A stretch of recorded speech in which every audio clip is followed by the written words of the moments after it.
Mesdames, Messieurs, bonjour. Lors d'une réunion du Conseil de sécurité des Nations Unies, la représentante spéciale de la MONUSCO, Madame Bintou Keïta, a indiqué que les rebelles du 1-23 ont établi un contrôle total sur le minerai de Roubaïa qui représente aujourd'hui 15% de la production mondiale des tantales. Concernant les tensions dans la région, elle a indiqué qu'il existe aujourd'hui un cadre actif de dialogue entre la RDC et le Rwanda, laissant entrevoir une perspective réelle de la paix dans la région. Les habitants des différents villages du groupement Bukombo dans la chefferie des Bouito regagnent progressivement leur village d'origine. Et quelques mois après les récents affrontements entre les rebelles du 1-23 et les miliciens du groupe d'autodéfense CMC dans cette partie du territoire de Rutshuru. Au moins 2 personnes ont été tuées dans la nuit de lundi à ce mardi dans les chefs-lieux de la province du Nord Kivu. Les corps de ces 2 personnes ont été retrouvés ce matin dans la commune de Goma et de Karisimbi. La première victime est un homme, probablement un motard, retrouvé dans les quartiers Mugunga. Les forces armées de la République démocratique du Congo et les forces de défense du peuple ougandais UPDF se réunissent en Ouganda depuis lundi pour évaluer les opérations conjointes visant à traquer les terroristes de l'ADF. Vous suivrez donc plus de détails dans l'actualité du jour. Lucien Miganda, un jeune entrepreneur à découvrir aujourd'hui dans l'actualité du jour, comme tout le mardi. Et puis nous allons chuter par cette révision constitutionnelle. Augustin Kabouya prépare les esprits et critique les imperfections actuelles. Nous sommes la référence des informations à l'Est de la République démocratique du Congo. Messieurs et dames, pour ne rien rater sur Kivu Morning Post, n'oubliez pas de vous abonner.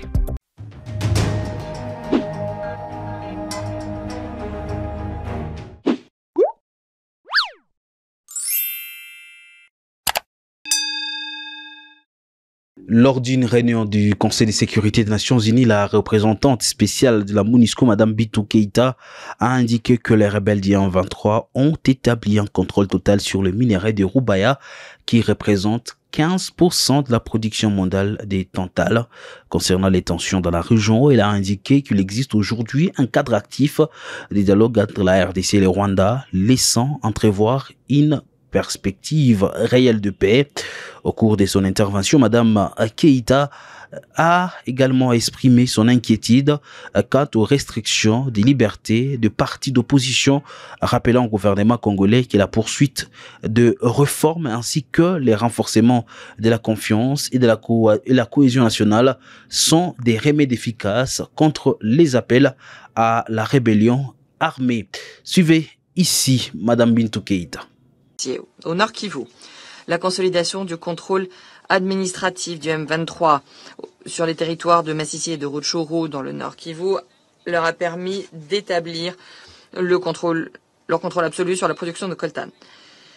Le commerce depuis la zone de Roubaïa, dont on estime qu'il fournit près de 15% de la production de tantale mondiale, génère, estime-t-on, $300 000 de revenus par mois pour les groupes armés.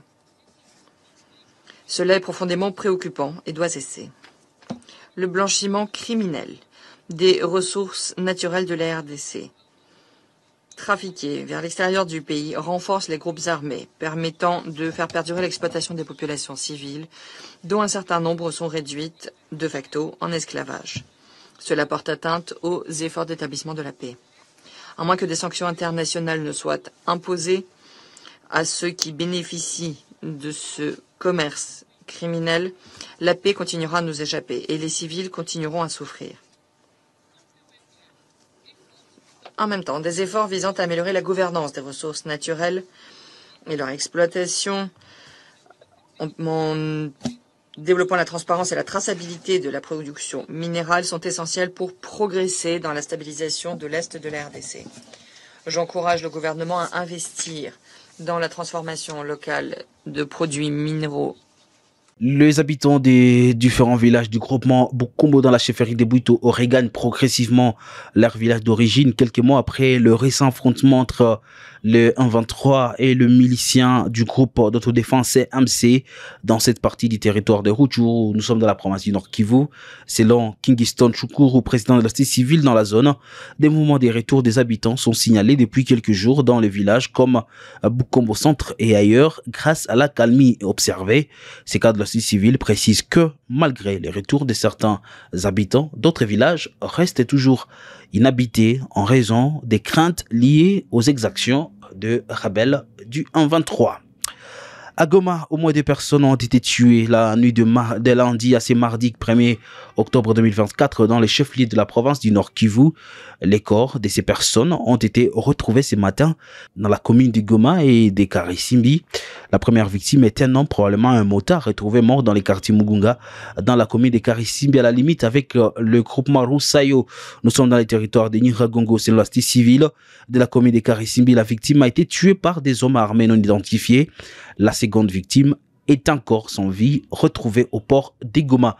Face à la montée de l'insécurité, un activiste appelle le ministre de l'Intérieur au renforcement de la logistique des policiers. Espoir Aspirine s'exprime ici. Il y a des priorités, il y a des questions urgentes et nécessaires, il y a des questions nécessaires mais qui ne sont pas assez urgentes. Au stade actuel, ce que nous voulons comme priorité, c'est de doter les moyens conséquents à la police, à l'armée, afin qu'ils puissent faire bien les rôles. Tenez, la ville de Goma est une ville de 18 quartiers, mais une ville qui n'a que des jeeps, messieurs les journalistes. Comment voulez-vous que la police travaille? Comment voulez-vous que l'armée travaille? Mais aussi, il y a certaines personnes, il y a certaines autorités qui ont choisi la sécurité privée que la sécurité collective. Et c'est ainsi que vous voyez les sociétés de gardiennage, chaque société a plus de 10 policiers. Et chaque société a encore, ce sont des policiers jeunes. Et nous, on nous laisse des policiers vieux. Regardez aujourd'hui la police de la circulation routière. Ils sont devenus à pléthore. Or,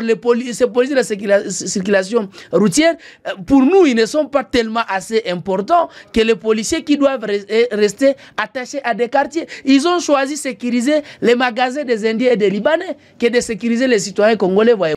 Les forces armées de la République démocratique du Congo et les forces de défense du peuple ougandais UPDF se réunissent en Ouganda depuis lundi pour évaluer les opérations conjointes visant à traquer les terroristes de l'ADF. Durant 3 jours, les deux armées passeront en revue les opérations qu'elles mènent conjointement contre les forces démocratiques alliées ADF MTM dans les provinces du Nord Kivu et de l'Ituri, a précisé le lieutenant-colonel Makazukai, porte-parole des opérations Sokola 1 Grand Nord. À Goma, place à l'entrepreneuriat. Lucien Miganda, un jeune entrepreneur, œuvre dans le nettoyage des canapés, matelas, déménagement, salle de bain et autres meubles, ainsi que dans tous les services événementiels possibles dans la ville de Goma. Il s'y vient à ses besoins grâce à l'entrepreneuriat. Malgré les découragements de son entourage, Émilie Moutebois nous fait découvrir cet entrepreneur. Lucien Miganda est un jeune entrepreneur de la ville de Goma qui a compris l'importance de l'entrepreneuriat à l'ère actuelle. Il a initié des activités dont l'une est basée dans le nettoyage des canapés, maisons, salles de bain et autres meubles. Et l'autre intervient dans le service événementiel possible. Malgré le découragement de ses proches, Lucien Miganda n'a pas baissé les bras, il croyait à ses capacités. Un jeune entrepreneur qui veut lutter sur le taux de chômage dans la ville de Goma et de Bukavu, car selon lui, le chômage contribue au non-développement de la ville ainsi que contribue au non-développement de la ville et à l'insécurité. Très motivé par ses activités, il appelle à d'autres jeunes de lui emboîter les pas et d'apprendre à faire l'entrepreneuriat car l'impossible n'existe pas, c'est l'objectif nourrit la détermination. Lors d'une rencontre avec le militant de l'Union pour la démocratie et le progrès social, Augustin Kabouya, secrétaire général du parti au pouvoir, a pris position en faveur d'une révision de la Constitution, s'appuyant sur les imperfections des textes actuels en matière de formation de gouvernement et de gestion du mandat présidentiel.